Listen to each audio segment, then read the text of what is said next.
آپ صلی اللہ علیہ وسلم نے فرمایا بیواؤں اور مسکینوں کی ضرورت میں کوشش کرنے والا ایسا ہے جیسا کہ جہاد میں کوشش کرنے والا ہے. اور راوی کہتے ہیں کہ آپ صلی اللہ علیہ وسلم نے غالباً یہ بھی فرمایا ہے کہ ایک ایسا ہے جیسا رات بھر نماز پڑھنے والے کی طرح ہے اور جو بھی سستی نہ کرے اور دن بھر روزہ رکھنے والے کی طرح ہے جو ہمیشہ روزدار رہے. لہذا آپ حضرات سے گزارش ہے کہ عمل محض اللہ تعالیٰ کی رضا کے اور خوشنودی کے لیے ہو, اس میں کوئی نام و نمود کو دکھاوا نہ ہو. اللہ تعالیٰ سے دعا ہے کہ اخلاص کے ساتھ اس ادارے کی خدمت کے ہمیں قبول فرمائیں. آمین. اب میں پروگرام کو آگے بڑھاتے ہوئے انجمن اسلام کی کارگزاری و ضرورت کے لیے پروفیسر نجیب ہاشمی صاحب کو بلانا چاہتا ہوں.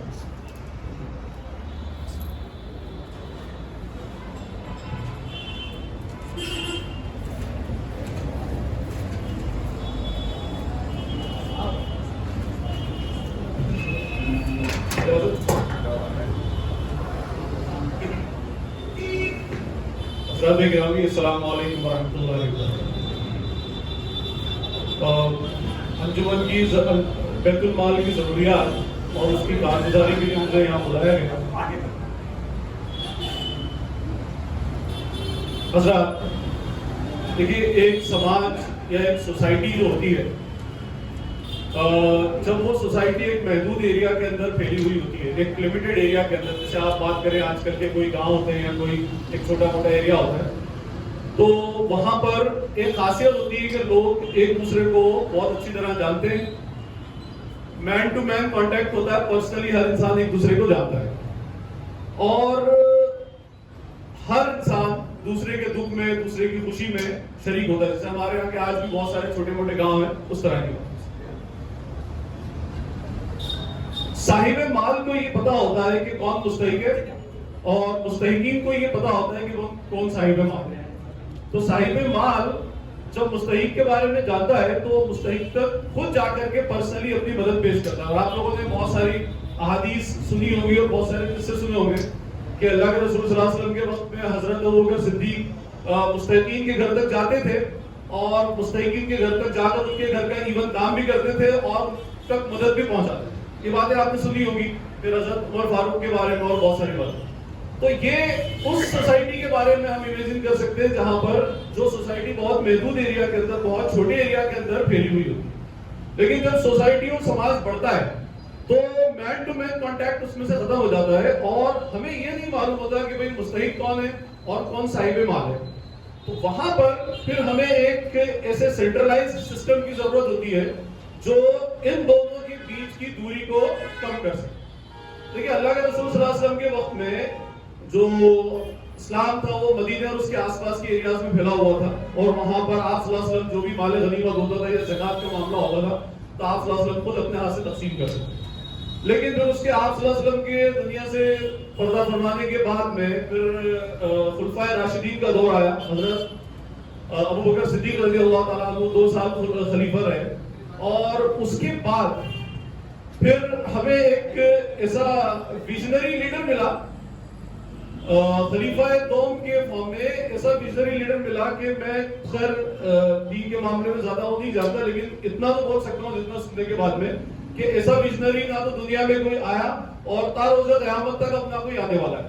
اور ہمارے وہ خلیفہ دوم امیر المومنین حضرت عمر رضی اللہ تعالیٰ عنہ تھے. آپ کی دور خلافت میں اسلام کا جھنڈا 22 لاکھ مربع میل تک پھیلا اور جب سوسائٹی پھیلتی ہے تو پھر مستحقین تک پہنچنا آپ کا پرسنلی تھوڑا سا مشکل ہو جاتا ہے.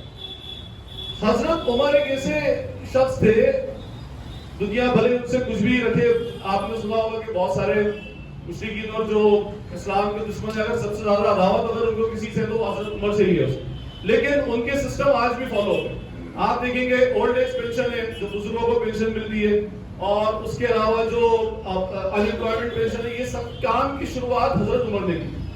بات کو لمبی نہ کرتے ہوئے صرف اتنا بتاؤں گا کہ حضرت عمر کا ایک ویژنری کام اگر سب سے زیادہ کچھ دیکھا گیا تو وہ تھا بیت المال کا اسٹیبلشمنٹ. سب سے پہلے بیت المال کا اسٹیبلشمنٹ حضرت عمر رضی اللہ تعالیٰ نے کیا اور اس کا مقصد صرف یہ تھا. سرفراز سر بیٹے ہمارے مینجمنٹ اسٹڈیز میں, آج ماڈرن مینجمنٹ اسٹڈیز میں ایک کنسپٹ ہوتا ہے سینٹرلائزیشن کا.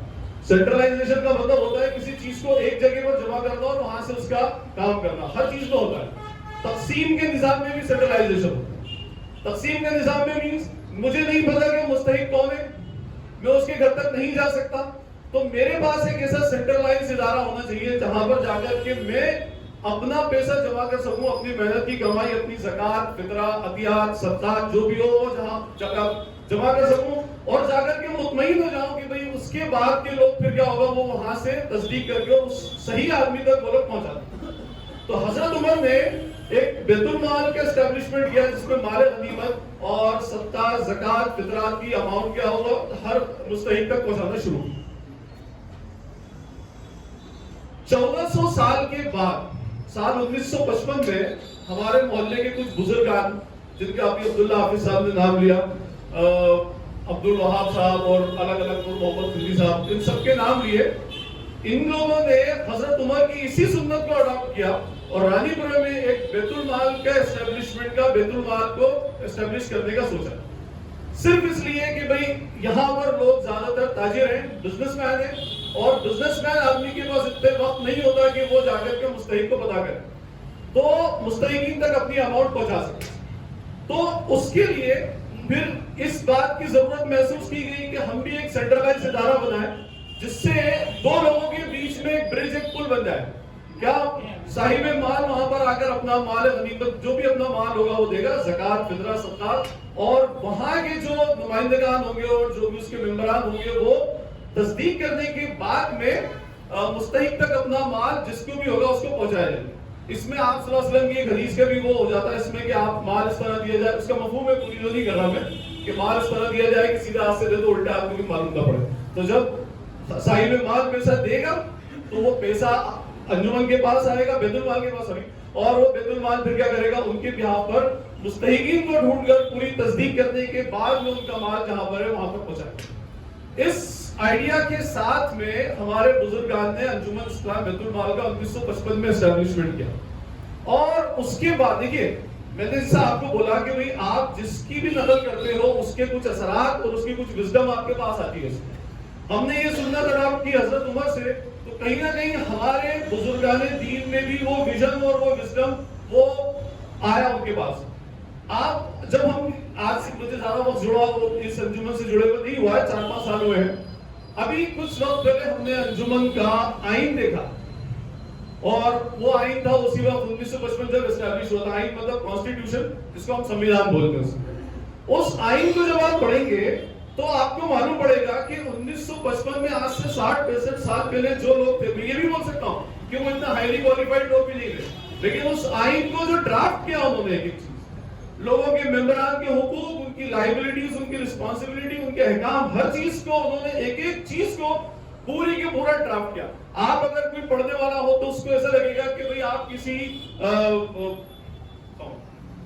किसी पब्लिक लिमिटेड कंपनी का आर्टिकल ऑफ एसोसिएशन पढ़ रहे हैं, तो पूरा आइन का ध्यान रखा। ऐसा नहीं कि भाई उठे और क्या करा कि भाई आप एस्टैब्लिशमेंट कर दो, बैतुल माल को शुरू करो और काम शुरू कर दिया जाए, इस तरह नहीं। उन्होंने पूरा आइन बनाया, पूरा कॉन्स्टिट्यूशन बनाया और उस कॉन्स्टिट्यूशन के हिसाब से ही भी पूरे बैतुल माल की एक एक वर्किंग, जिस तरह से आज कंपनीज की या पार्टनरशिप फर्म की या लिमिटेड लायबिलिटी पार्टनरशिप की होती है, इस तरह से उन्होंने काम करना शुरू किया और उसका बाकायदा हिसाब किताब रखा, अलग अलग पोस्ट अपॉइंट की और उस पोस्ट के हिसाब से अलग अलग हिसाब किताब रखा गया।